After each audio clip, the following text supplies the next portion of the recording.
Yes, that means it's starting time. All right, I'm gonna go ahead and call the meeting to order. Can you guys all hear me? Yes. Okay, I'd like to take this off. Let me introduce myself. I'm Nancy King. I have been a longtime board counsel for the Financial Assurance Board.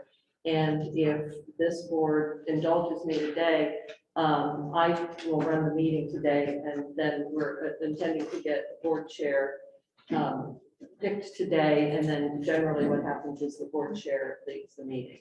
So if that's okay with all of you, that's kind of how we'll do it. I can run through what's going on here. I'm trying not to ramble on. It's one of my tendencies. So again, welcome to all of you. We have several new board members, and we welcome you. I'm glad that we're finally able to get back together. At this point in time, I'd like for each of you, if Peggy, you could start, if we could just introduce ourselves and say who we represent, that would be great. Then we can get started. I am Peggy Dorsey. I'm the Assistant Commissioner for the Office of Land Quality at IDEM. And I'm proxy for Bruno City Commissioner. My name is Jason Lenz. I'm the Chief Executive Officer at Creek Run Environmental, and I'm representing the environmental interest. Rob Mosier, President of National Oil and Gas, representing the IFFA. I'm Matthew Forster, representing the bankers in the state, 40+ years of banking experience. Again, I'm Nancy King. I'm the board counsel for FAT. I'm Tom Navarre, and I'm with Favor Express, and I represent the convenience store operators. Nevis Vijay, Principal of Heartland Environmental, and I represent the environmental consulting industry.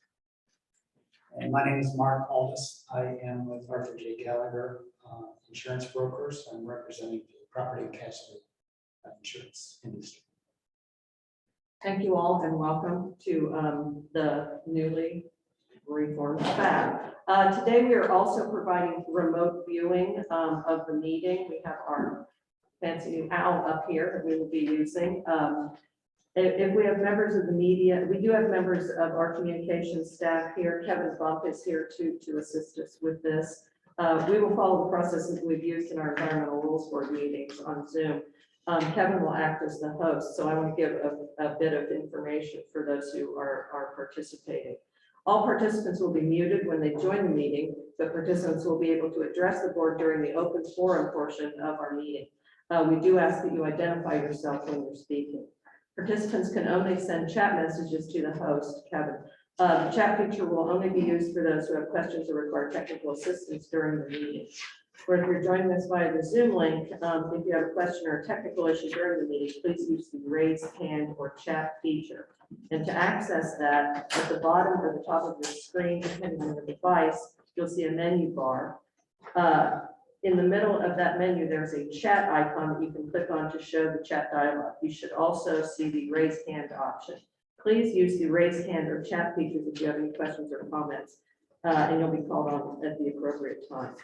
If we do have any members of the media joining us via Zoom, please utilize the chat feature or email media@idem.in.gov if you have any questions.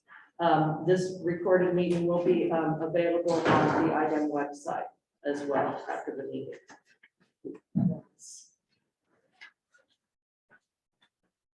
So on our agenda next, I should also mention, we do have a quorum. A quorum for this board is 5 members. Next on our agenda is the orientation packet. I hope everyone got the electronic version, but we also have a hard copy version. And at this point, if any of you have any questions about that, we can talk about that now.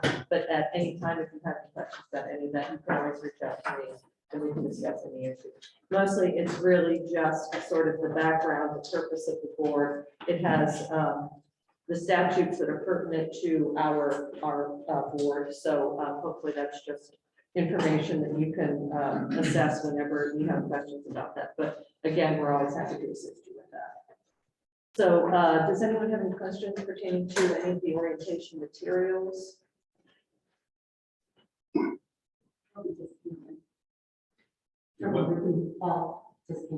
Oh, I'm sorry, Toby, I didn't see you come in. If you could just introduce yourself for everyone. I'm Toby Recall, I'm with Marathon Petroleum. Thank you. Okay, the other thing I wanted to mention about orientation, I believe you all got an email from our ethics officer, Kathy Mills, pertaining to the ethics training that you all have to take. It's online. Hopefully, if you did not get that, or if you need any assistance, you can always reach out to Kathy, you can always reach out to me. That is something that's required for everyone to take. I know several of you have already taken it. Sometimes it's a little glitchy, so if you do have issues, please reach out to us and we'll help you with that. I should also mention, I should tell you guys this, I'll tell you anyway. There's a new round of training that starts in November. And technically, I believe you'll have to take the training again. State, I don't know, it's just the way the state is. Makes you feel any better, we all have to take it too. So you'll be getting additional information if that is in fact the case. It's kind of ludicrous given the timing, but you know how it is. So that's the orientation aspect of the meeting. But again, if there's any of that that you wish to discuss, we can certainly do that. Hearing nothing, we will move on to the election of a board chair. We're required by statute to elect one of you, lucky folks, to be the chair of this particular board. And so at this point, I will open it for nominations.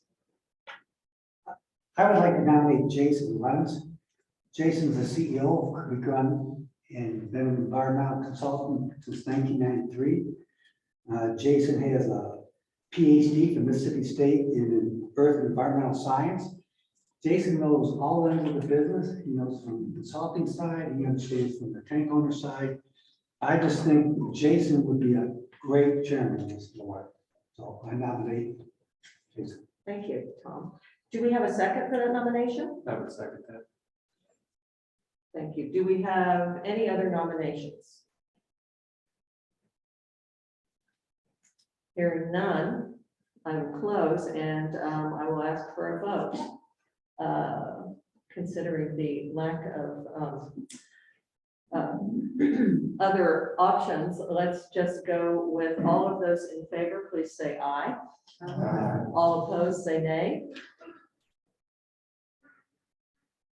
The motion carries. Jason, welcome. You are now our new board chair. Thanks, Tom.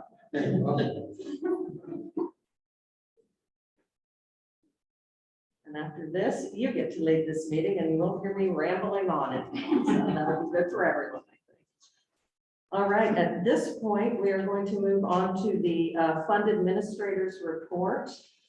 The first one we have is the ELK Trust Fund and Revenue and Expense Summary. And I would like to introduce Grant Geis from our Office of Management Budget in IDEM to provide that report to you. And yes, we can turn that on.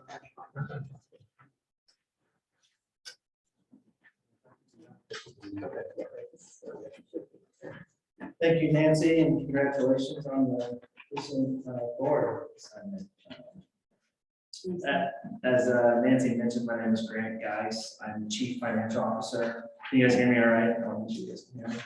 Chief Financial Officer for the Indiana Department of Environmental Management. I started at this agency in March of 2020. About a week into it, I was asked to please go work from home, so it's definitely been a learning curve, but with great leadership and great teammates such as Nancy, Peggy, and some individuals behind me, I've learned the ropes and got to understand the agency, how it works. But I'm here today to present to you the Excess Liability Trust Fund fiscal report. Please feel free to ask questions. I will try not to use acronyms. Sometimes this is a second language to me, so if I find myself doing that, please feel free to interrupt and ask what that means. And because some of you, I believe, are new board members, I will give a high-level overview of the state budget process so that you guys are familiar with some of these terms and the definitions. So this first slide here is for fiscal year 2019. So that would be July 1, 2018 through June 30th of 2019. So when I talk of appropriation, that is actually what is put into the budget process, which begins probably around July, August of even years. It is appropriated for the following odd year and then the next even year. So we do biennium. So for instance, we will start planning the next biennium around July or August of 2022. So appropriation is actually what is approved by legislators or the General Assembly. So that is the number that we came up based on estimates from prior year spend as well as what we believe we will need for our fiscal year. So that is what is meant by appropriation. And then you see less reserve. So as good business practice, usually the Office of Management and Budget requires each agency to reserve about 2%, 2 to 3% of their dedicated and general funds. So the excess liability trust fund is a dedicated fund within IDIM. So when you think of less reserve, what they ask is to take about 2%, which in this case would be about $880,000 of that 43 million, and say, we're gonna put it in this bucket that's not gonna allow you guys to spend it. It's just gonna sit over here, you're gonna be appropriated it, but it's gonna be in this reserve account that won't allow you guys to spend it. That's just good business practice for a rainy day fund type of thing. But we've had multiple conversations with the Office of Management and Budget about this fund's a little bit different. That if we have a reserve in there, we cannot, what they call it, sweep the fund, which means take the funding from them and put it into a general fund. So the Chief of Staff and myself make it very clear that we will follow the policy and put a reserve in there, but if this were to be swept, we need to know that right away, as this fund will not allow for that. But typically, we don't spend the reserve just goes back to the cash balance of the excess liability trust fund. So I will talk about that a little bit more in fiscal year 21 when we had a higher reserve, which is shown on this page, on these pages. So just to walk down this document, expenses, we have 9 different categories worth of expenses. The main one being personnel services.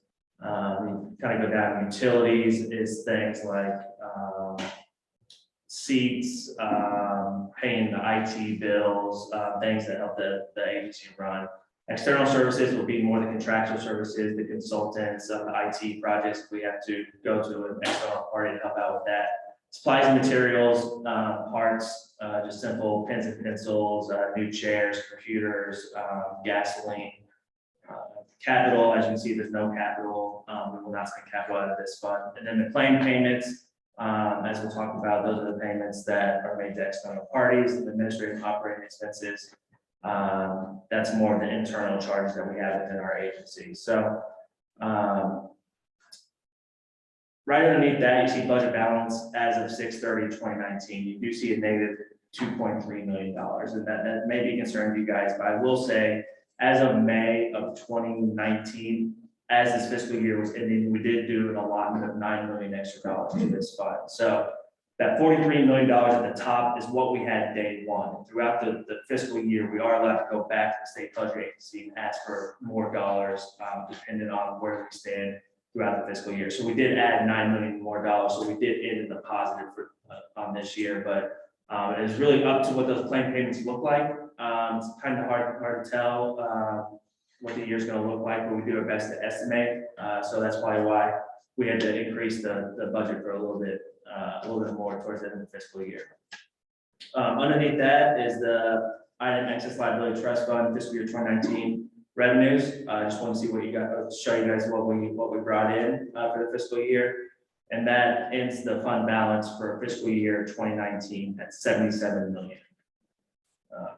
Because it's been, I think, a couple of years since we met with you guys, I have done this for fiscal year 2021 as well. So I'll slide to the next fiscal year. I won't go into as much detail on this one. It's pretty verbatim as the prior slide.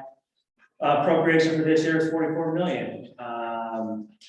As you can see, the claim payments were split in about half from the fiscal year before. So that leaves us with a budget balance of just over $20 million. My apologies for not going over the administrative cost percentage of prior year revenues in the last slide. So this is the 11% statutory requirement that we do not overspend 11% of prior year revenues for our administrative cost of the program in the fund. So what that means is 11% of the prior year revenue. Some of the expenses that are associated with administrative costs would be the personnel costs, the utilities, the external services, and the administrative and operating expenses. So fiscal year 19 revenue was $41,760,000. $747,000. So about 11% of that is 4.5 million. So by statute, we're not allowed to spend more than 4.5 million on administrative costs administrating this program in this fund. That line right there shows you that the administrative costs for the fiscal year 20 were 8.26%. So we're staying underneath the 11%. Next category is the revenue. Again, 43 million, so right around that 41 million that we saw prior year.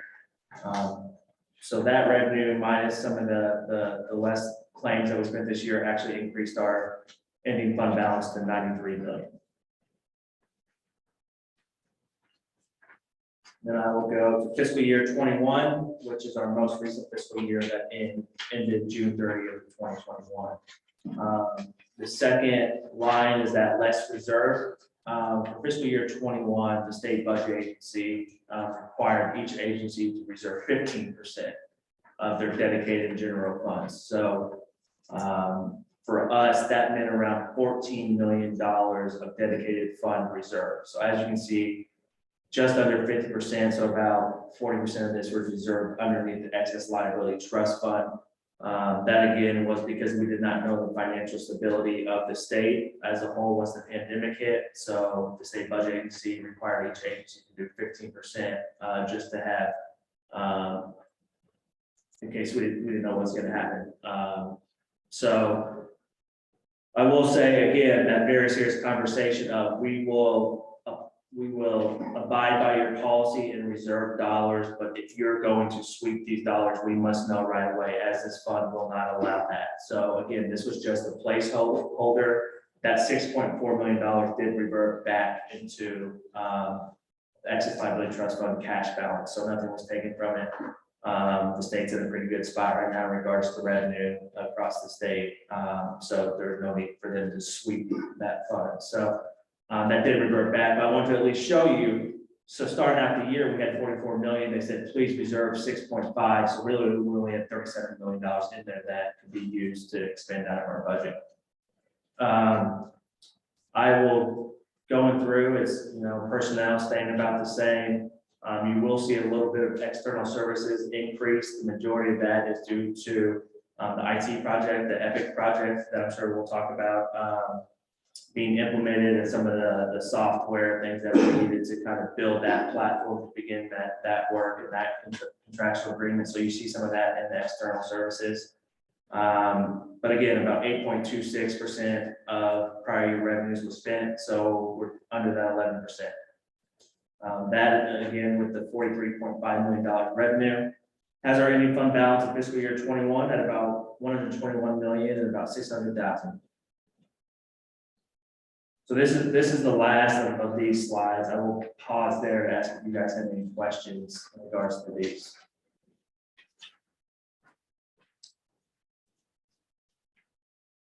I would just ask, why do you think the increase from 2019 to 2021? We go from 77 million to 121 million. Is there an easy answer for that one? The majority of that will come from revenue staying the same, as well as the claim payments being less year after year. So if you can see in 2019, the first slide, claim payments were $41 million, and then it dropped down to 20 million, and then the 8 million last fiscal year. So keeping the same revenue and less expenses is what added to the majority of that cash balance. Thank you. Yes. Most of this, the claim payments going down so much is basically just due to the fact that the number of claims that went down about the same amount, I believe so. Yes, and I believe John will talk a little bit to that, in regards to some of that side of the program.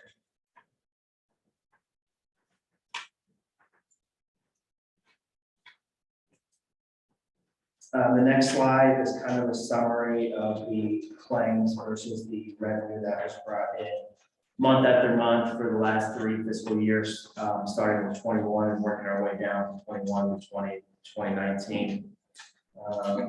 What kind of stuck out to myself is July of fiscal year 2019 and July of fiscal year 2020, you see some pretty big claim payouts of 12.5 million and almost $8 million for those months alone.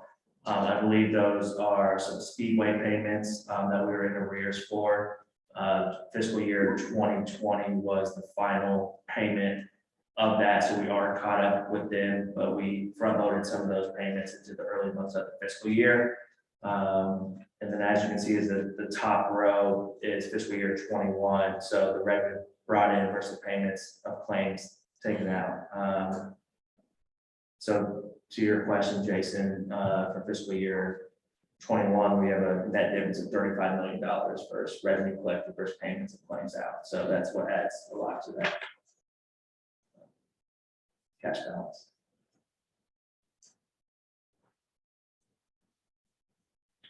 Finally, it's just a graph showing the annual inspection fees, fiscal year, starting in fiscal year 2010 all the way to 2021. Again, you'll see a drastic drop from 2017 to 2019. The biggest reason for this is we believe the diesel tax increase, so people are buying less diesel, so that's why there's a little bit less in inspection fees. So that's why you see the drop from about 53 million to about 42 million. And we've hovered around that 42 to 43 million over the last few fiscal years.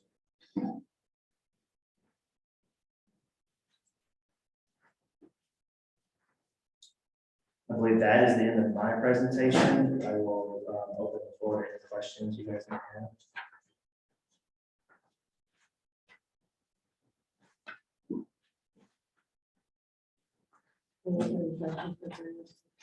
Thank you, Brent. I'm happy to give my contact information if you guys have further questions just about the budget process or anything like that. I'm happy to answer. Thank you. So I'm not passing to John Morris. John Morris will be providing us with the Alps claims report. Good afternoon. My name is John Morris. I was patrolling branch chief, Office of Land Quality. I've been in this role since January of 2019. Did everyone hear me okay? Yeah. I came in from private consulting and spent about 5 years in brownfields, so it's been almost 3 years. This is my first staff meeting, so I'm a relatively new guy here, but it's been 3 years.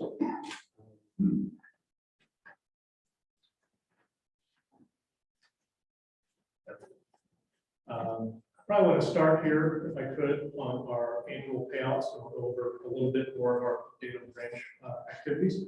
I wanted to at least provide a breakdown here on the top row of our last fiscal year, going from July 2020 to June 2021, to give you a bit more clarity on claims being submitted, the amount requested, approved, and reimbursed for the board to review and comment if we have any questions as well on. As you can see, we averaged anywhere from 50 to 100 claims on average per month. Average approval time, as you can see, was relatively high in the beginning part of the year and did decrease in June 2021. The amount requested over that time period is 14 million. We reimbursed 7.9, approved 7.9 and reimbursed 7 million. So we had several factors for obviously the large approval time. Probably the first one was the pandemic. We had to transition to an electronic claim submittal process, which did take a little bit of a lift for us as an agency to be able to accept large documents. Historically, we received all of our claims in paper form with a CD. So we had always in mind to transition to an electronic submittal process, and we somewhat were forced to do this, and really didn't have probably all the kinks worked out that we wanted to. A lot of it was the file size and accepting these files, and also our review process had to obviously change a little bit for the reviewers. We tend to do pen and paper, and now we're doing things electronically in PDF for review. Another component of why we had some large lag times here was just the review process. We had a lot of technical resubmittals, denials. We had some claims come in with high costs, whether it be for project planning prep or for report writing, where we asked for clarity from the consultant for the submittal at the applicant, why the cost was high for the work performed. And that was something that was identified usually in the senior QC process. What we did is change that and moved that back into the initial review, of the initial review process, so we got queued up for a technical review prior to getting into senior QC. So that caused a little bit of a delay during senior QC for us to look at the claims again in the technical component, and therefore, when we did that revision, we really should have not a backlog, our pending claim list be as high as it is, and our review time should also reflect the fact that we're coming down and processing claims from it. We also had several retirements within our branch, as well as just attrition of people leaving the agency, and we had a hiring freeze. So we, as an agency, tried to do more with less, and we recently had the ability to hire new staff within our group. In fact, just this year, we probably hired 5 new claim reviewers, 1 new administrative person, as well as having a new section chief.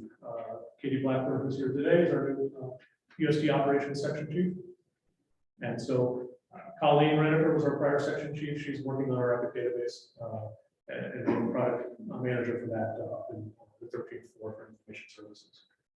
So kind of a combination of personnel issues, learning new process related to our claim processing from an electronic civil standpoint did cause our approval times to increase during that time period.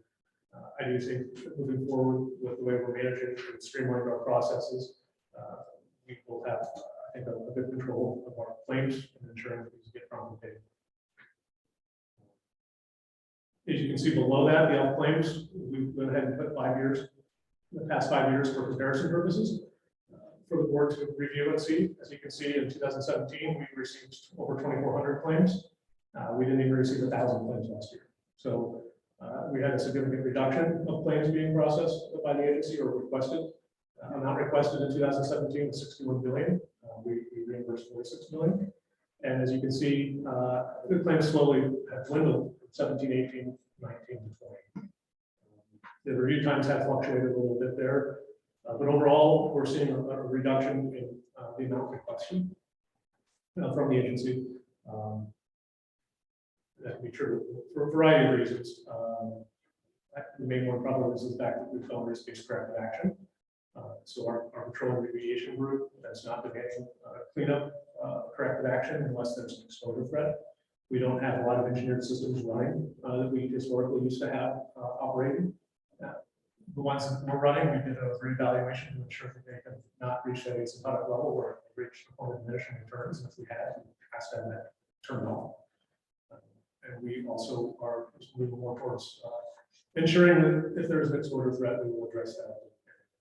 It took a while for that process to kind of work its way through the claim process. So we did receive a fair amount of claims, even in 18, 19, and 20 from historical costs related to old systems. And we're not seeing that in 2021. We have any questions regarding this slide here? John, the sheet that we have in our packet Yes. starts with October, and your slide goes into July. You can have somebody send the board. Yes, I can do The that. numbers seem to be correct in the totals. What we're kind of missing is- We had a draft form that did have the order out, the months out of order, and so I apologize if that's in the packet. We wanted to just reflect on the board on the screen. So what we do is provide an amended copy that does reflect what we're presenting today. Like I said, the totals, the bold totals are correct. We're just missing the individual units. So The ones are all there, they're just not available. John, Larry, Go ahead. could you maybe talk briefly about the discrepancy in the amount approved from year to year? Because it looks like from 2017 through 2021, I'm looking at greater than 40% denied in amount requested compared to amount approved in 2021 compared to years prior, was significantly higher. Is that just because of what you mentioned, project management, and what you deemed was improper expenses, or it just seems a significant increase from 2020 to 2021? So you're asking, I guess, from amount requested and fiscal year, say 17, 18, or 19 versus what was approved, there's now a significant difference compared to historicals. Correct. For example, in 2021, I see 14.1 million requested, and the amount approved 7.9 million, which is pretty significant decrease in what was approved compared to the years prior.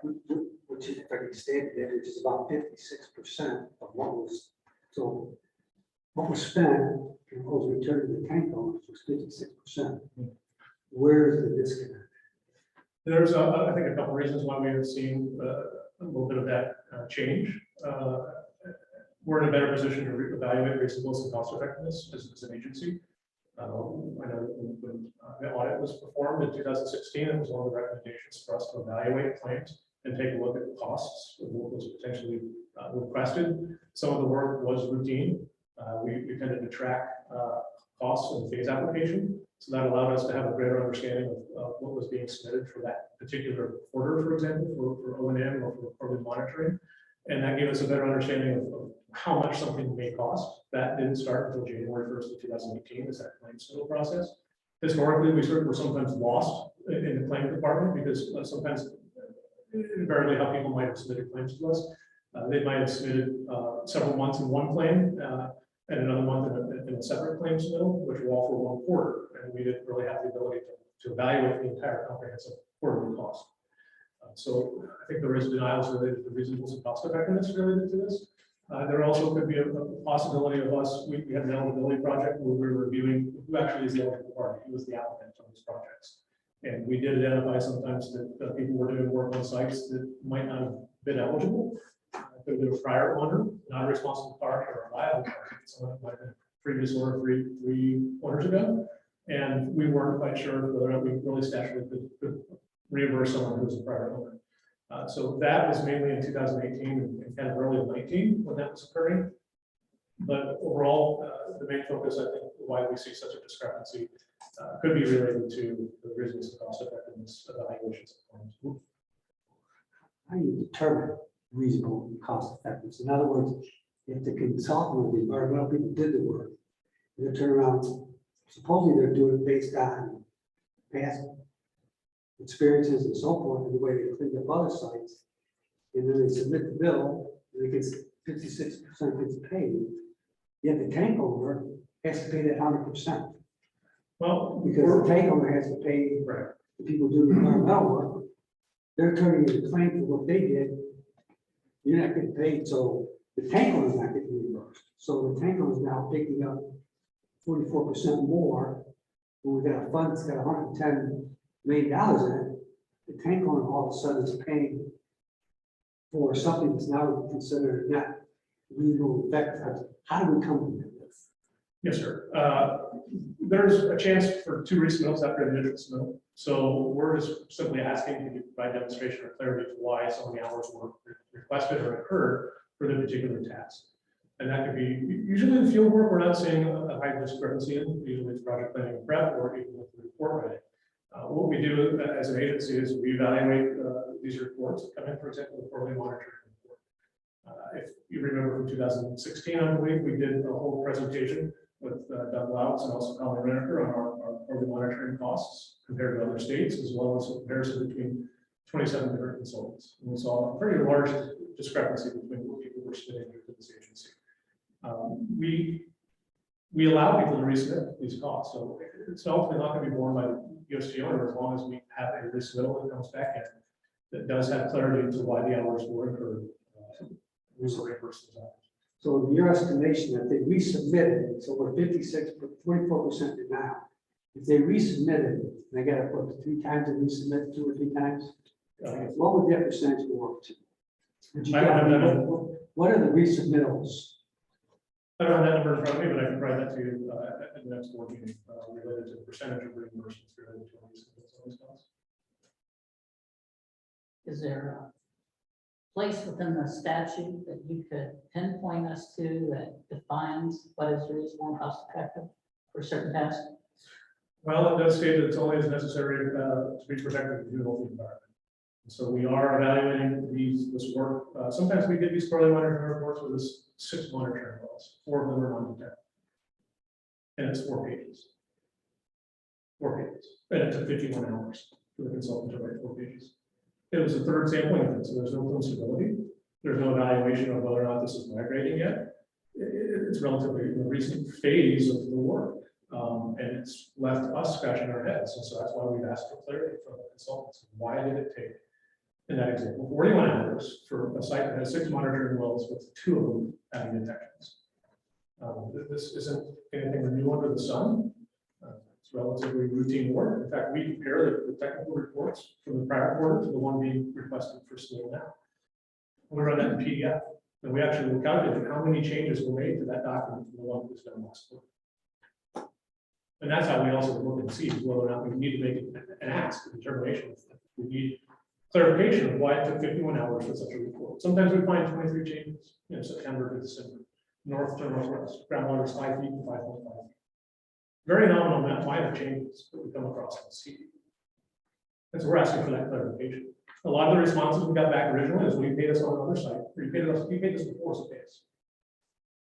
And that obviously doesn't adequately justify why these costs were incurred in this capacity. I can't speak for why prior management was obviously paying these costs, but based on the board recommendation or the financial audit recommendation, we started looking at these and trying to evaluate based on the work performed versus the hours. Does this make sense? But that 4-page report is certainly not the norm, is it? For a quarterly monitoring report that comes into item. Double 8 pages. I mean, half that's routine standard language that is in every single report. The site history, the work that's being produced within the quarterly monitoring report, it's already been summarized in the official site characterization report. It's already been summarized in the further site investigation report, additional delineation is necessary. We have numerous historical documents, and copy and paste is a routine thing that's occurring at consulting.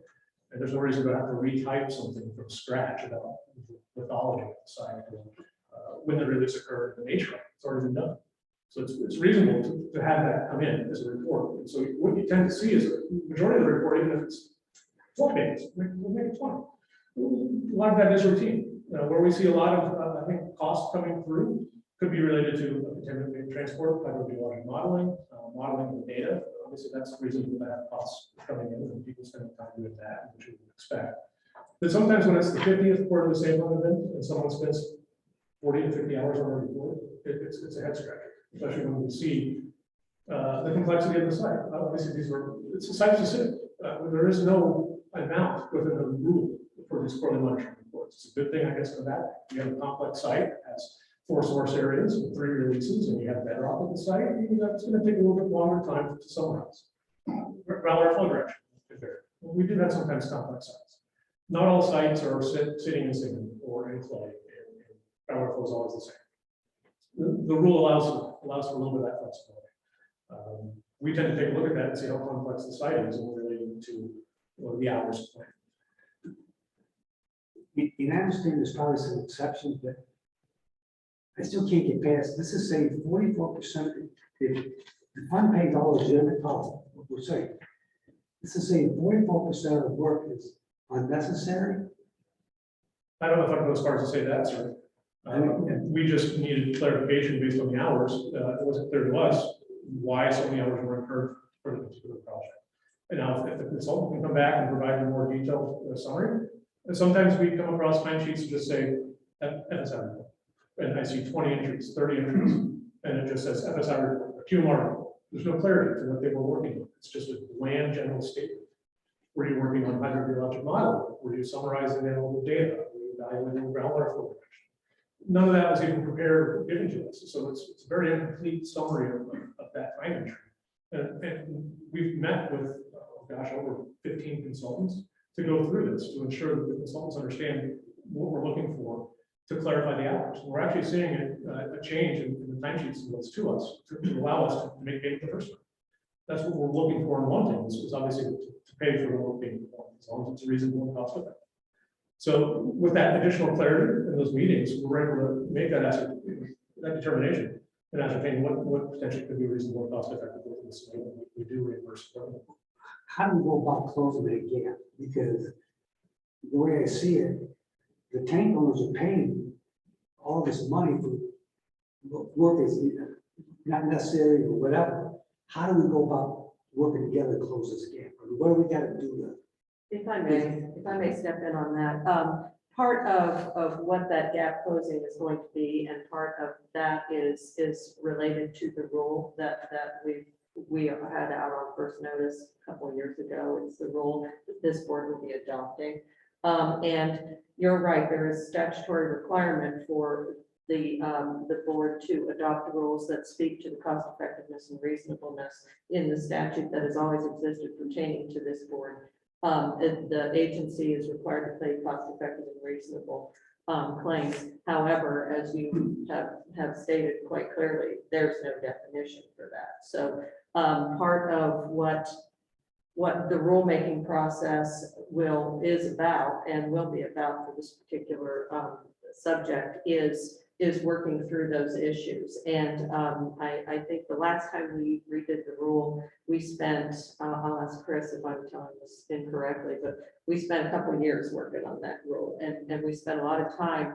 At that point in time, we had, as you'll see in the existing rule, a list of who can get paid, what type of role you're in, what your payment is. We spent an awful lot of time on that. And that aspect of it was not necessarily maybe how we could get to the cost effective and reasonable aspect of it, but that was many years ago, and that's how we did it. So this new round of rulemaking will be updating that rule, and we hope to, as a group, all of us working together, as you said, Tom, really have those discussions so that we can, everyone can be understanding what it is that we're looking for and what's going to be required of it. Some aspects of that are also a little bit related to the nominal policy document that we're going to talk about today, that is about our expedited payment. And again, laying that information out for the consultants, for folks, so that they have a clearer understanding of that, as opposed to a piece by piece, sort of what many consider sort of an arbitrary look at what's going on. It needs to be, to the extent possible, understanding that every site is different, everybody has different things that they're dealing with. To the extent possible, make it so that it is clear to people so they do have an understanding of it. So we will be doing that as we start to meet again. Well, I think that my original question was where in the statute is that?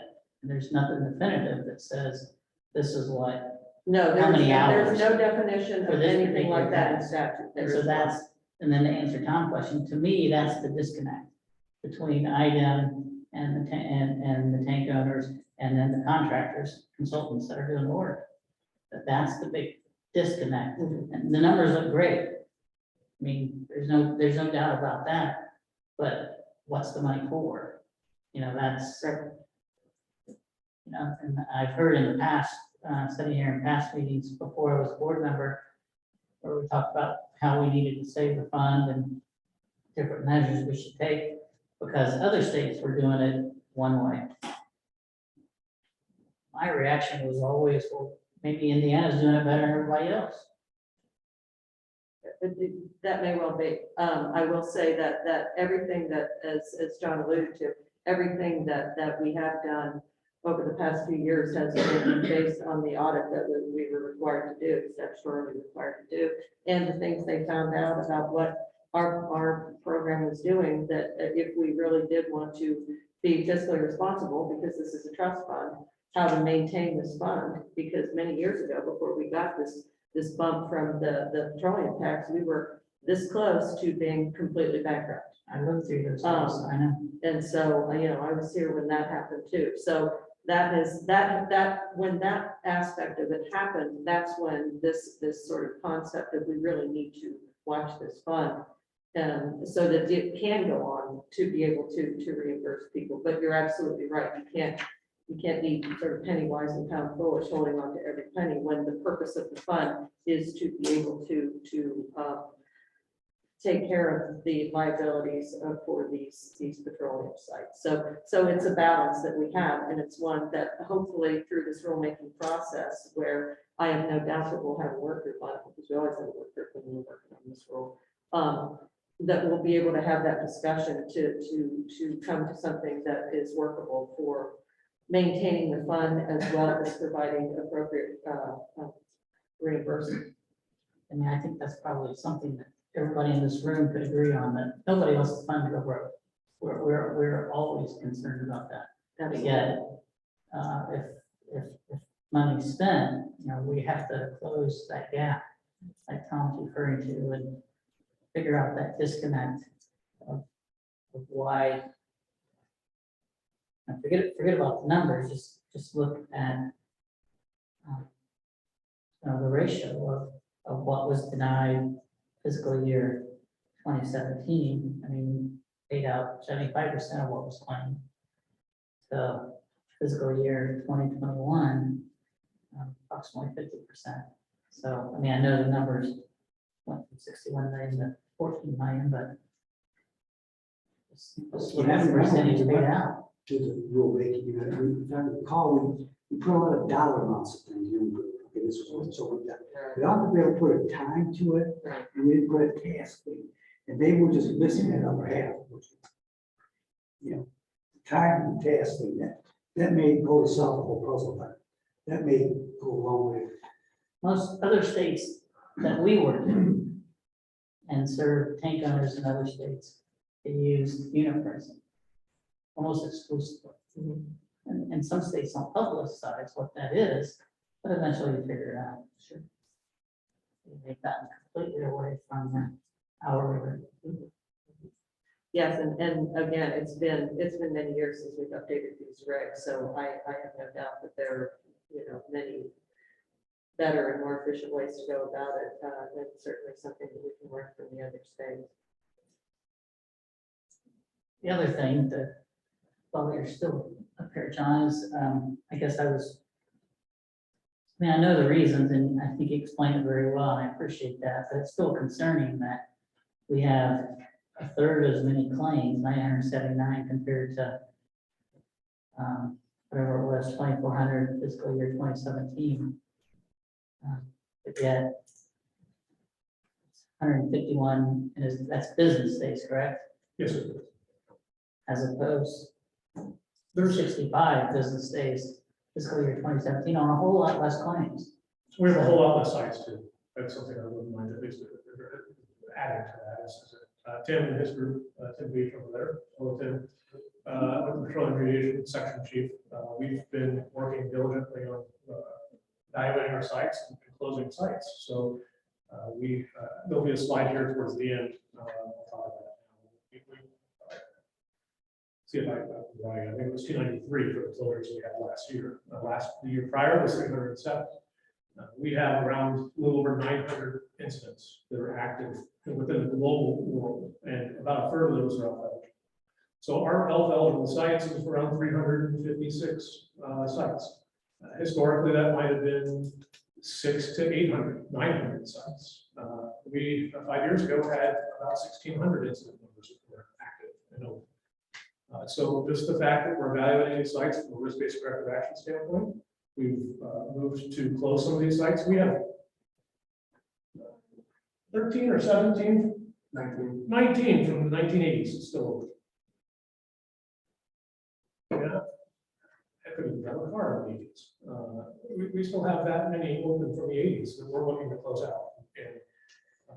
And some of those are complicated. Some of those have priority leases that are now coming with a more recent release. Some of them are done scale, and we're actually looking to get back online. So there's a variety of reasons why something's still out there, but we still have releases that we're working on almost every year. There's not 1 year closed.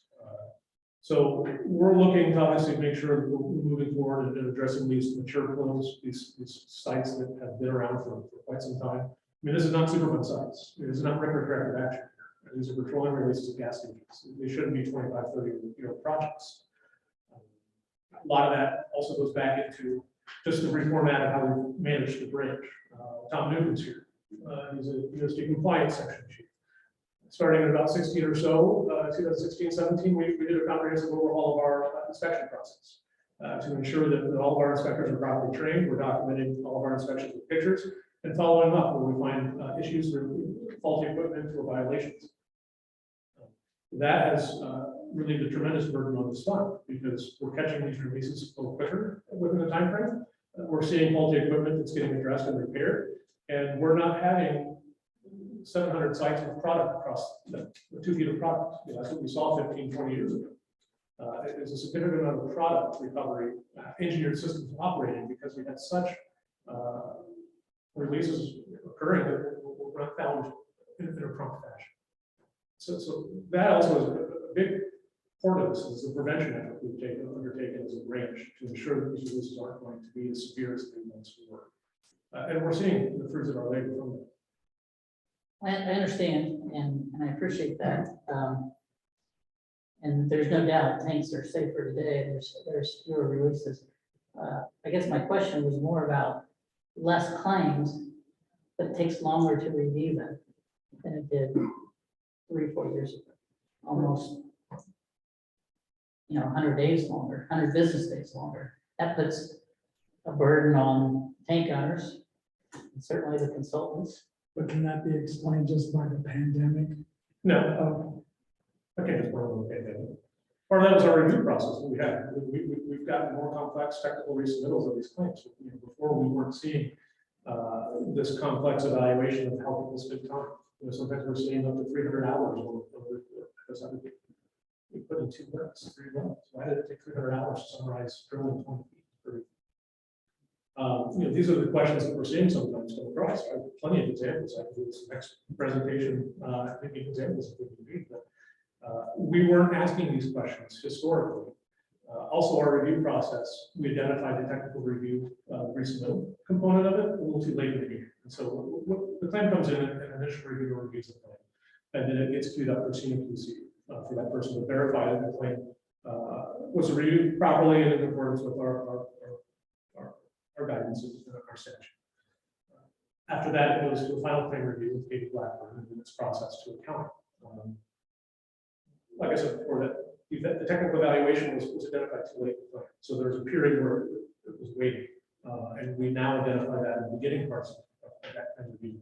During the initial review, if they see a resubmittal coming in that has that technical information in it, it's queued up immediately and it's put in line where we have a team of technical people reviewing this documentation, working with the project managers and myself to go over the resubmittal or the justification. We also work with Office of Legal Counsel on that. And I think really what we'll see with the claim of average approval time, these will continue to drop. Seems like you guys did a phenomenal job in fiscal year 2021 of getting it down from almost an average of 200 days to the last month there, June of 50 days. Do you have any data of the fiscal year first quarter of this year of what it's averaging July, August, September? I don't have that with me, I'm sorry. What I do have, I can tell you the bidding list we currently have. It also goes into play with sort of our question about the difference between 14 and 7 or 8 point. Right now, we have 319 claims. That is including claims that were submitted yesterday, and 4.3 million. That's what we're currently having our roll do right now for review. Of those, over 60 days, there's 187 claims over 60 days, and that is 2.5 million. So that also is a direct reflection of the 7.9. That should be higher. We just need to get to those claims and process them. We're fully staffed back up now. It does take time to train people. We want to make sure that people are appropriately trained. But I really do think we have our claim review process under control, and I guess we're going to be putting on these numbers next week. But we are diligently working on this. We don't like to have a backlog. It's quite frankly a little embarrassing. I don't like to have the fact that these claims are pending for this long. It's important that people get paid for the work they do. It's ultimately our responsibility to ensure that these claims are paid. Well, nobody, I don't think any of us up here want to see anyone take advantage of the fund. By overcharging or charging twice as long as you've said, than what is necessary. But I think until we get some language for reasonable cost effectiveness actually in the statute, we'll always have this disconnect. Because you mentioned these outliers out there, but someone sitting at a desk is saying, well, I just think this took way too many hours because this guy over here didn't take that many hours. And that's what it comes down to. And that's where this disconnect will be. I'm not saying that the way you're evaluating is wrong. I'm just saying that there's this huge gap that we need to close within this industry, or we're going to be talking about this at the next meeting. So, By statute, it'd be good to have that target be more rigid, We support that. I would say sometimes we do compare, sometimes consultants do change from projects. And sometimes we have compared the same work being performed by a prior consultant to the new consultant. And sometimes we, from the same site, we've seen large increase. It's unexpected. What we've been encouraging, at least for the past 3 or 4 years, which has been a very successful endeavor, I think for owners and operators and for consultants and for us, is the pre-approval process that we are currently working with. Right now, the rules mandates approval of corrective action plans. You can voluntarily come in and get your costs pre-approved if you're doing quarterly monitoring or investigation work. And right now, we have 105 different sites out of the 365, I guess, sites that are potentially eligible in our worldview right now. We have 105 with 15 different consultants that have taken advantage of the pre-approval process. Meaning we've already determined the reasonableness and cost effectiveness prior to working. It's usually how the rest of the world works. If you're getting something paid for by insurance, you submit that to the insurance company, they get it approved, and you can do your work. So we're now doing that, and consultants are taking advantage of that and working with us. And we've out of the 105 sites, it's about 50 different consultants, and it's 2.5 million of work has been pre-approved. What we've also done with that is streamline that claim process. There's no reason for us to go through a comprehensive claim review of evaluating those costs. And so for those people, I compare it to maybe like a carpool, if you were driving down the highway with different people. You were afforded another avenue because this has already been determined. The reasonableness and cost effect is already determined. We're looking for backup documentation. The costs are in the format within the actual plan, and we reimburse those. It's a very good process. And so we're encouraging, still encouraging consultants and owners and operators to take advantage of the pre-approval process. We wrote up budgets. Historically, we were not doing that. So we set up a whole process where we made watch to ensure that as the claims are being submitted. Sometimes people will request 4 quarters, so the entire year is worth it. And we'll wrote on the budgets as the claims come in, and just to ensure that when we know that it's exhausted a particular portion of it, we will most likely deny or we work with several consultants is if you're maybe half an hour over your budget, provide that clarity with the plan. There's no reason to do a change order on half. It costs more money for the consultant to put that together, for us to review it, than to pay the half an hour. But we just want to make sure that it's reasonable. And so that sometimes it's unintended consequences. You know, the offsite property owner has additional questions about the data. They might not anticipate that. So sometimes we're seeing that coming in with our claims. Yeah, we approved 2 hours, we spent 2.5. And this is why. And the clarity usually isn't provided in the claim for us to process. So that's been a very successful endeavor for us. We've been able to get claims moving in a quicker fashion. We've already determined the reason for this. There's nothing in the back end we're having to do that. So we're constantly encouraging people to do that. And that's obviously what we're looking to move towards and the management of the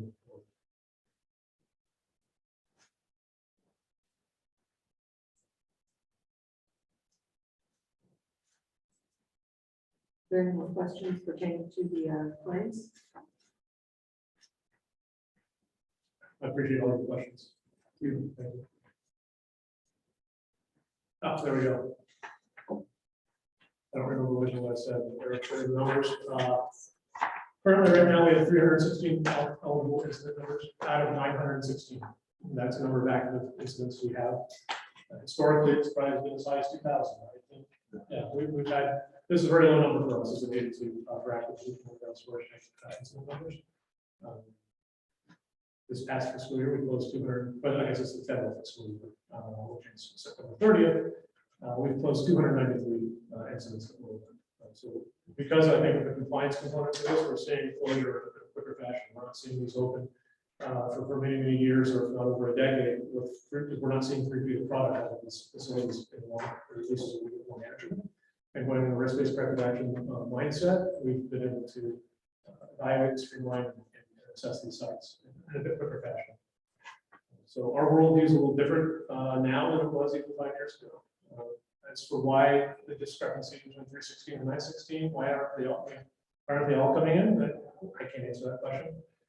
There could be private insurance out on some of these sites. Some of the people might have just ran away from their site or not even addressing it. I'm not entirely sure what we're getting historically and currently for our sites requesting funds. We did this back in 16 or so. We removed substantial compliance. So we really kind of for lack of a better term, lowered the bar for eligibility in the fund. We report yearly sometime for retained fees, consistent grants in fashion, and fund qualifying occurrence, obviously, and then eligible release. I do have one question. Yes, sir. It's okay about this particular slide. So you issue an NFA, maybe with or without an ERC, and that's what you're talking about with the 316 and 293. There's 293 NFAs that were closed last federal fiscal year. So those are the ones that were closed out. Our worldview of what is active is 916 sites. And of the 916, 316 are all active. Have you ever had a request, once a site is closed, and they find, they go in, redevelop, full tanks, new building, to reopen that incident number because of new impacts that are found? We have seen that. It's hard, obviously, as everyone is aware, to drill close to a tank. We're not going to drill, make a tank or drill through the tank. We can't always assess underneath the UST until closure. So sometimes we have come across instances where releases have been reopened. Mainly it's when we aren't sure whether or not there's an exposure threat, or there's an unknown component to the contamination that was left in place that we didn't anticipate at all at the time. Does that happen often, or you see it very much, where someone asks and you say, yes, yeah, I'm hoping that we're gonna reactivate that incident number? I don't think it happens very often. Now, that being said, there's obviously redevelopment occurring on closed gas station sites all the time, and there's resident contamination that's there. And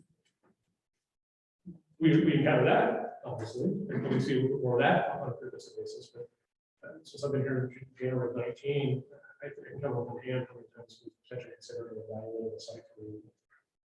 Thanks, John. My slides out more, we'll back up a little bit to the agenda slide here, unless there's any additional questions related to our claims or the active incident numbers. I want to give a just brief branch up there. It's not easy renaming things in state government. We renamed our branch from UST branch to petroleum branch. The main impetus for that is we took on the ICP sites that were housed in state cleanup. That stands for independent closure process. Those were mainly petroleum releases from above ground tanks, bulk facilities, pipelines. Releases that were petroleum in nature that weren't being managed by the UST group. So obviously, since we took on additional work, thanks, Ken. We appreciate that. Since we took on additional work at additional sites, we figured we want to update our name to reflect what we truly are. It's petroleum cleanups. So the petroleum, Tim's group is called the Petroleum Remediation Section. That includes ICP sites and still leaking underground storage tank or WUS sites. So he has staff members that were managing that capacity of both of those worlds. The independent closure process states it's relatively independent.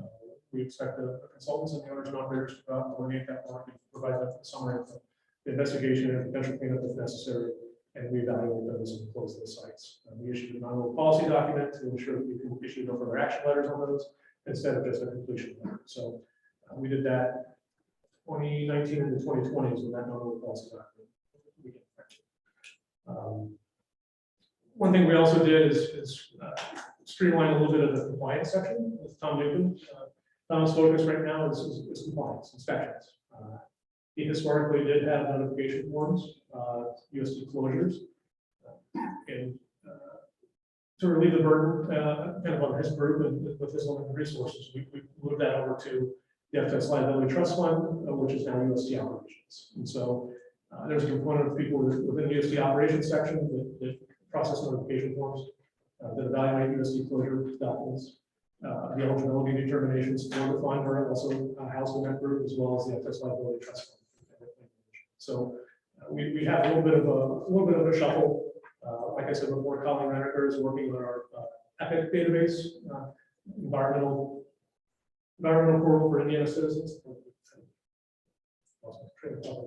So I haven't been with them, so I should. The Epic database is something that we're working on right now with a contractor. We went through a pretty robust process improvement, and also just the ability to document the way we do things here at the state level. We didn't want to build a database based on inefficient processes. So we actually had a consultant come in with us and evaluate how we move every single piece of paper in every second. How we review notification, how we process a UST closure, how we evaluate an ISC. And we wanted to ensure that we're doing it in an efficient and streamlined fashion. So when we built the database, it was going to be in a more accurate, streamlined fashion as well. So less touches, remove the redundancy. And so with Colleen Renner's experience as section chief, handling a lot of the operations components, she moved up with Jerry Jennifer and is a product owner for us to ensure that we have a successful rollout. Right now, we're working on the compliance standpoint of all our UST registration information and tank details and information related to tanking and piping, anything that you find on the notification form. For us, internally, that's going to go live in December. We're actually going to be able to enhance and replace the database. We're looking forward to. It's based on the Microsoft Dynamics platform. We're working with our main contractor, Fusion, to ensure that this is moving forward in this capacity. Billing will also be a part of that as well. Coming in late 2022 will be our portal. It'll be an online component for owners and operators and their consultants if they so desire and they delegate to. The ability to go online, register your facility, hold tank, request closure of tank, pay your tank fees online. So property, you can facilitate that online and hand off like a baton to your new owner. What we run into a lot on a frequent basis is the fact that someone may sell a facility to a new owner and the onus is on that new owner within 30 days to register. And sometimes these people do not register. And so we're billing the prior owner when you sold that. You know, that creates frustration on your end, and it does obviously on our end too. We kind of look like idiots billing you for something we sold 2 years ago. So we're wanting to obviously ensure that we have a portal set up for you all to be able to register and sell and buy gas stations in that capacity. Eventually, where this is going is we have several years left to do. We're going to include inspections of the database, the compliance inspections. We're also going to include TIMS group, remediation, management of the corrective action or investigation of the releases. And that's going to be linked in with science services to ensure that the risk, chemistry, geology, engineering. Our forward remediation, our science services group is going to be interlinked as well to help streamline our processes and review time and cut down on any type of delays that we may have as an agency and improve our consistency. So that's a pretty exciting thing we're doing. We've been spending a fair amount of time over the past few years working through this process and getting this goes out. But I just wanted to provide this update to you all that we're working on this. And I think maybe the next meeting we'll have Colleen come to present a little bit more information about this database and show you a little bit more of what we're working on both internally for state agencies and also for externals moving forward as well. The next item here, I wanted to bring up, it's been 5 years since our last audit. We're in the contract phase right now with our next component of an audit. I believe it is going to be Pinnacle, who was one of the contractors last audit, was 2016. So we are working right now to get that finalized, to get that started as soon as possible. I'm not sure exactly when that start date is, but it should be here soon this year. As mentioned before, we have a new all pool. It's gone through first notice. We hope to do the second notice probably early 2022. That way, at least we can get all of us working together and getting work groups formed to ensure that we're moving forward with something that's going to be comprehensive and clear and allows everyone to parameters. If there's some feedback on that. One thing we're doing in the time being is created an ongoing policy document. Because oftentimes some of these sites are routine. Some of this work is relatively standard on some of these gas station sites. So we did come up with an unrolled policy document mainly to ensure that we could have expedited payment. Certain claims submitted to the fund. We want to ensure that if a routine work is being performed, that we will pay that in a task base. You know, right now, we pay based on hours per. For example, quarterly monitoring reports, I believe it's out there, you can see it. If not, we could give you a copy of the non-voting policy document. We've structured that at $1,600 for quarterly monitoring report. I believe you should have that in the folder that you have with you here today. That equates to about 19 hours of actual work. So we can show our work and share with you, obviously, the amount of hours and how we calculate those numbers. But that should hopefully incentivize some of the consultants. If it takes them 4 hours to get this done, guess what? That's great. We're going to pay you for 19 hours. Just show us back documentation in terms of cost and sort of time and focus on the agency. We'll pay that. It's flat. That way we won't have to sit here and bicker and argue or evaluate or ask questions about what was reasonable and cost effective. Why do you take so much time on the site that has some undetected wells? That looks very similar to private field. So that, you know, we have that situated for prep project planning, prep for operation or for groundwater sampling. That's one that's project planning prep. The rest of them are relatively related to report writing, which would be quarterly monitoring reports, initial site characterization reports, further site investigation reports. We have it tiered for 3 different types of further action reports, depending on the complexity of the site, as well as claim prep. And so the site is relatively routine and standard, that's what they can request, and that's what we will pay.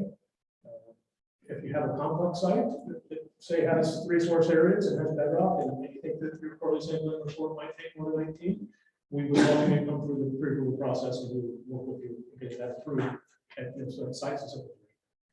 So we have that out for notice, public comment. We welcome everyone's review of comments, not only here at the FAB board, but everyone in this room.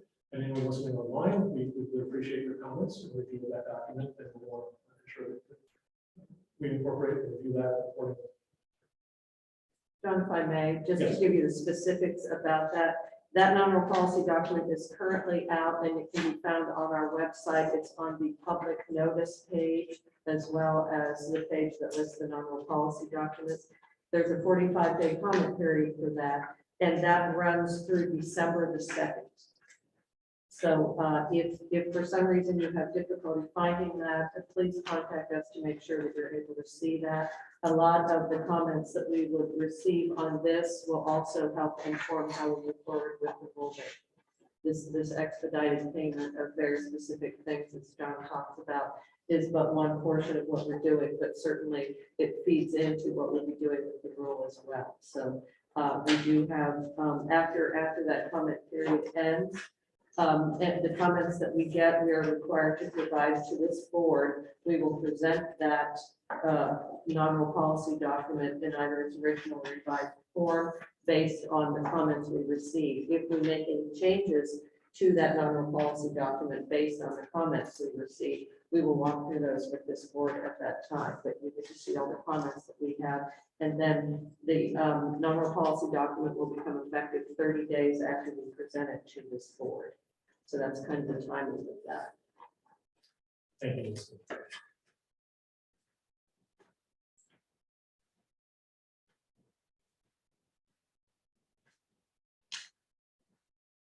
That's all I had today from my update. I didn't know if there was any additional questions for me.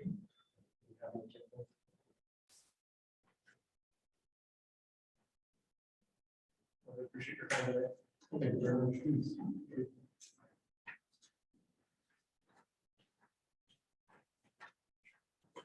That is-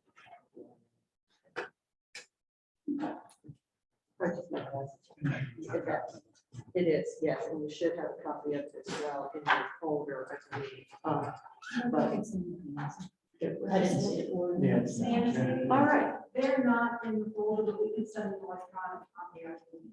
that would be good. Thank you. I apologize. I thought that it's going to be provided for you today.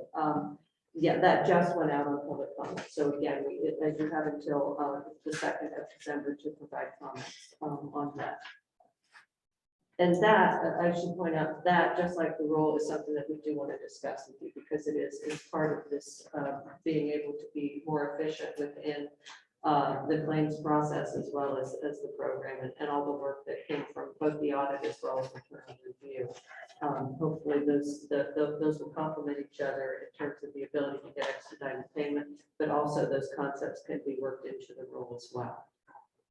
So with that, we have come to somewhat the end of our specific concepts within the agenda, but at this point, we are at our open forum. Is there anyone, do we have anyone who has requested to speak? We have two, yes. Okay, and so I would like, if it's okay, to provide anyone within the audience who would like to address the board to please do so now, and then we can take the online commenters if you could. If I could, Madam Chairman. Chris, if you didn't speak, it wouldn't be a chapter. Like Cal Ripken, we gotta keep the Thank you consecutive for streak keeping alive. my world the way it needs to be, Chris. I appreciate it. Thank you, Madam Chairman. Members of the Financial Insurance Board, my name is Chris Braun. I've represented petroleum marketers and tank owners for the past 30+ years, and for the what is now known as the Indiana Food and Fuel Association, which is the largest group of owners of tanks that own and operate tanks and supply tanks around the state of Indiana. So we are vitally interested in the health and viability of the fund and make sure it's run properly. And we've enjoyed, I think, a very good partnership with IDEM and the Financial Insurance Board for the past 30 years, a number of rulemakings. As Nancy indicated, in the last two rulemakings that we've gone through, we were able to develop a consensus amongst all the stakeholders. And by the time we got to the point of final adoption, there was no opposition. We've got a lot of work to do to get this next one to that same point, but I'm optimistic given the folks that are involved that we'll be able to get there. But also to put into context the impact of the Excess Liability Trust Fund, just so you know, it's, in my view, it's the most successful environmental program in the state of Indiana's history. It's cleaned up thousands of sites around the state of Indiana. It's paid out over $1 billion over the life of the fund. And that's fantastic. And it's allowed, it's funded through the penny per gallon for gas and diesel in Indiana. So it's essentially a user fee. So people who are buying fuel are helping to contribute for the cleanup. So it works very, very well. Nancy remembers very well back in 2005 when we ran short on funds. We got into priority payment mode. And that's when we added the penny per gallon for diesel. That's allowed the fund to restore its viability and allow it to go forward. And in 2016, as John indicated, there were two reports that were done that we really supported. One was the audit known as best practices. And the Financial Insurance Board approved and worked with IDEM to have the fund outside consultants come in and look at what we were doing, what we weren't doing well, what we could improve on. And, you know, Doug Laux, Amy Smith, and the rest of the team at IDEM embraced those, even though they were things that were pointed out that were some deficiencies or things that we could do better. And, you know, credit to IDEM because they did embrace those, and there were tremendous improvements made over time. And as you saw, as John indicated, you know, back in 2017, the fund was working very, very well. You know, $61 million in claims you paid out, you approved 50 million, about 84% approval rate. The turnaround time on 2,400 plus claims was 65 business days. It was really working well. And then there have been some changes over time that, and again, John, to his credit, has already identified them. But you know, here we are now, 4 years, 5 years later, and we've got a third of the claims, but it's taken more than twice as long to review them and get them approved. And we share items frustrations with there are at times billing abuses that go on. Indiana, what's not included in here, but to give you some perspective, one of the reasons why IDEM and DELF have adopted these is Indiana has the most expensive cleanup costs in the country on average. We're higher than California, which is remarkable. And we're higher than our sister states around us. So one of the things we want to do was to reduce the cost to achieve cleanups. We also had the longest period of time. As John alluded to, we have some sites, these are corner gas station sites that don't take 25 or shouldn't take 25 to 30 years to achieve cleanups. I mean, it's not a nuclear waste site. It's not a Superfund site. It's a corner gas station. And IDEM, to its credit, has adopted a number of things to try to usher forward these cleanups. They've been more aggressive about adopting environmental restricted covenants that really don't impact the use of the property. One of the things we thought several years ago that I anticipate and hope will be in the rulemaking, several years ago, we adopted a direct pay that we allowed consultants to obtain from the tank owner an assignment of all rights and claims. The thought being it would help accelerate the process. And unfortunately, it's allowed some disconnect between the tank owners and the consultant's doing the work. And so the consultant gets an assignment, and there's really no oversight, and items now had to serve in that role as an oversight. And so one of the things we may want to look at is having tank owners get back to the point where they're paying the consultant fees like Tom does with Family Express. They pay the consultant to do the work, and then they're waiting on the reimbursement. So they're going to watch those invoices very closely, and it keeps the owner fully engaged, and that's a positive. So we want to, again, work closely. One of the things in the packet that I didn't put in there that I would point you to is the language about one of the roles of IDEM. And this is in the Financial Insurance Board, and it was questioned by both Tom and others, is that, but this board is responsible for establishing standards for determining the reasonableness and cost effectiveness of corrective action. And what's happened is, there's a lot of discretion that has to be deployed because there's no clear guideline. And we would hope and anticipate that there will be more clarity provided for all stakeholders involved going forward. So both the tank owners, the consultants, IDEM, the health personnel will all have a clear understanding. And again, John alluded to the pre-approval process, which is a step forward. But we've also seen situations where, and again, the majority of the consultants out there are doing an outstanding job. I have the pleasure of working with most of them, and the members of the association work with outstanding consultants all over the state. But there are situations where we're seeing, a quarterly monitoring report that should be, as John indicated, a 2 or 3 page report with the lab sample results, and then maybe a chart showing the direction of where the cleanup is going. And instead, you get an 80 to 100 page report that is essentially identical to the previous quarter's report that's pre-printed essentially, and all they're doing is changing out 1 or 2 pages. But they expect to be paid in full as though they started from ground zero and drafted first time. Those are sorts of things we need to get away from. IDA's adoption of moving sites towards closure is fantastic.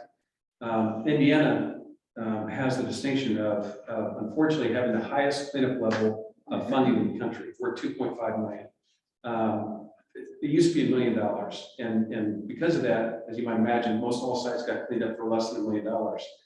But because we've allowed the increase to go up and down to 2 million and 2.5 million, there's an incentive that's placed in the wrong position, that the focus should be on get the site from where we are today to clean up as soon as possible in the most cost-effective, reasonable way that's not a threat to the environment and public health.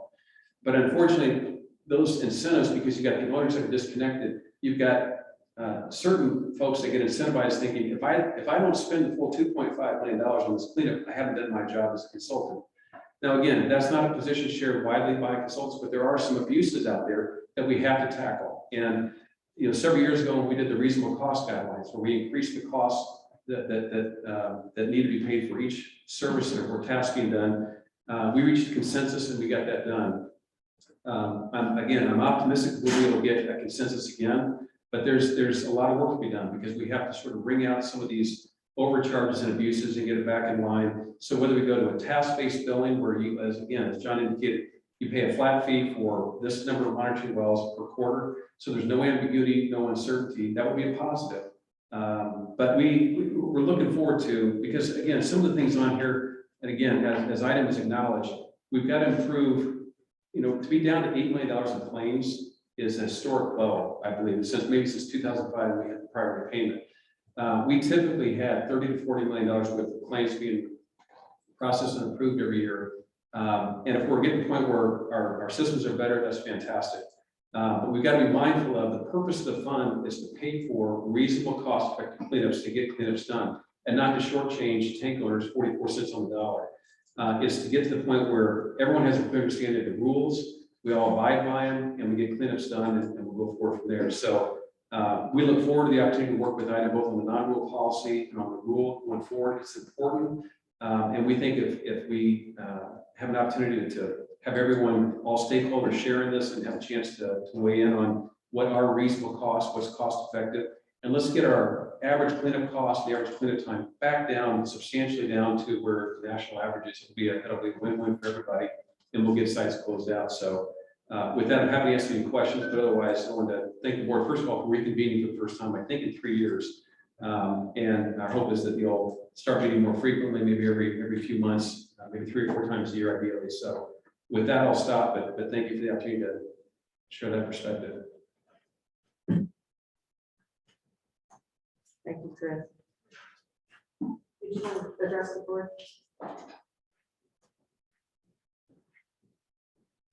Hello, everyone. I'm Lisa Hendershot, the Chief Operating Officer of Creek Run. Since 2001, Creek Run has submitted 3,930 claims totaling over $58 million on behalf of tank owners and operators. I would like to bring up a few concerns to the board today. The first is the length of time it takes from claim submittal to actual reimbursement. As of today, the average number of days from submittal to reimbursement is 116 days. This is up from 60 days in 2019 and 90 days in 2020. I encourage the ELF section of the board to investigate ways to increase efficiency in ELF claim processing and payment. Second, I'd like to ask the board to consider developing and publishing reasonable cost-effective standards. There doesn't seem to be any real definition of what is considered reasonable or cost-effective for the labor hours spent performing our work. Reasonable and cost-effective denials seem to be used in a very subjective manner with little or no justification or without any published standards. And last, I'd like to comment on items pre-approval process using scope of work form. We have used scope of work forms to get pre-approval budgets for our projects. A consultant's time to prepare a budget and scope of work form is not considered an eligible cost for reimbursement. The pre-approval process takes several weeks and often slows down progress of a project. We have also found that the process does not substantially expedite payment of a claim.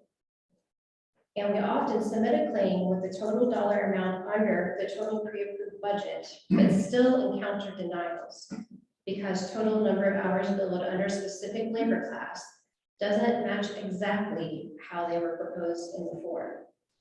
In closing, I ask that the board take measures to provide written guidance on what is considered reasonable and cost-effective so that we can better serve our clients. Thank you, Lisa. Is there anyone else in the room who would care to address the board? If not, we will go to our online folks. Okay. I have two submittals questions that were given here. The first one was by Elizabeth McKinney, and this is regarding the two reports that were provided by Grant and John earlier in the meeting. The first question is, Grant County's provided claim payout numbers for 2019, 2020, and 2021 that do not match John's health claims reimbursement amounts.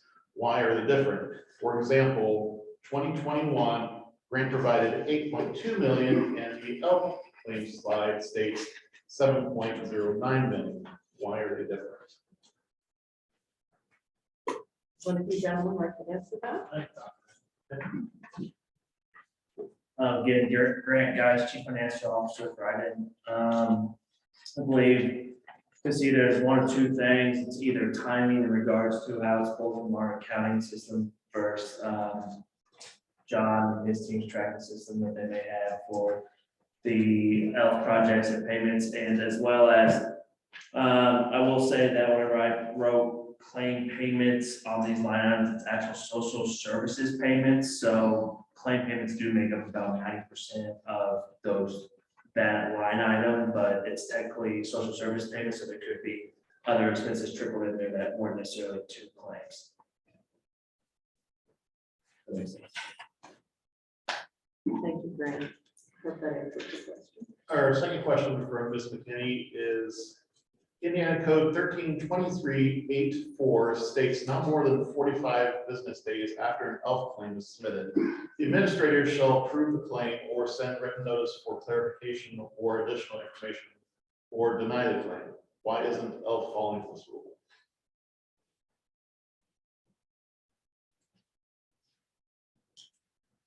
So I can take that one.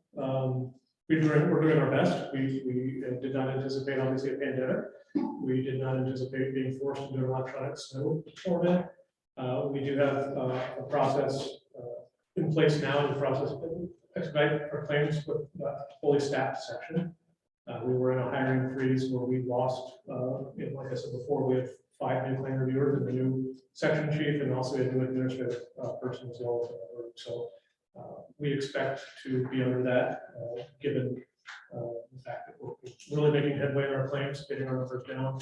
And I would imagine just in a few months, we will even have independent claims past the 45 business days, which is about 60 days, 2 months. So we're working on this. I don't think it's blame the pandemic, but we've had obviously issues we've had to address in that time period. And the hiring freeze did complicate matters as well. So Thank you, John.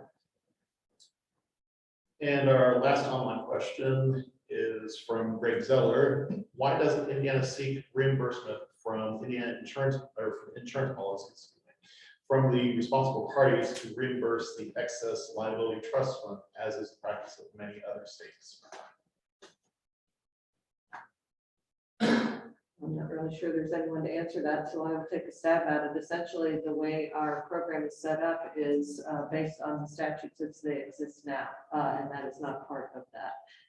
Beyond that, I would have to do some additional research to get additional information, which I would be happy to provide to Mr. Zeller when I have that information. But that's the best I can do to answer that at this time. Is there any more, Kevin? That is the end of our question. All right, well, thank you very much. This is our first remote aspect, so hopefully that has worked out well. And I would ask that anybody who is listening online, if we had any difficulties with this, please let us know. We're trying to make this work as best we can to provide the ability for more people to be engaged in this process. At that point, I will say there is one thing that I did forget to mention, which is why I will be retiring as the board chair after this meeting and go back to just being the board council. Then everyone, Jason will much. I did in your folders. I did first of all forget to introduce Carla Kendrick, who is our assistant, who has put this together for us.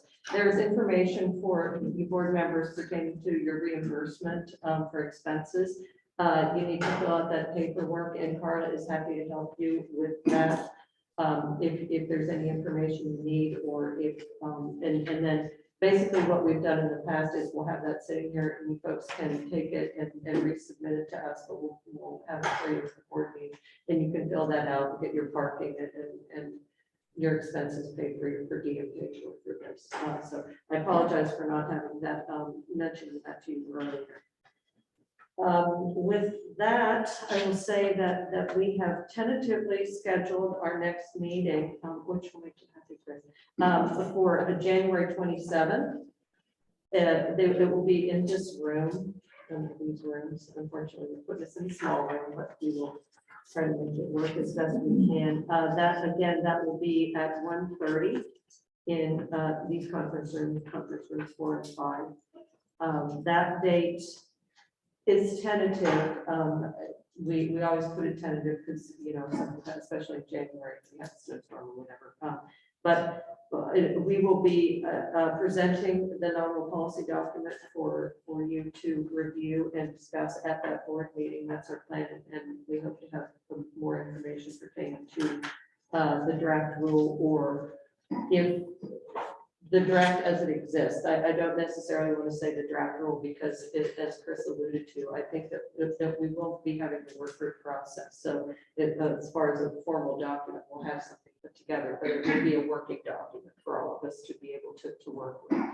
So that is that's our next scheduled meeting. So we don't have to wait 3 more years to meet, which is great. Can I ask if any of you have any other comments you'd like to make prior to us adjourning for today?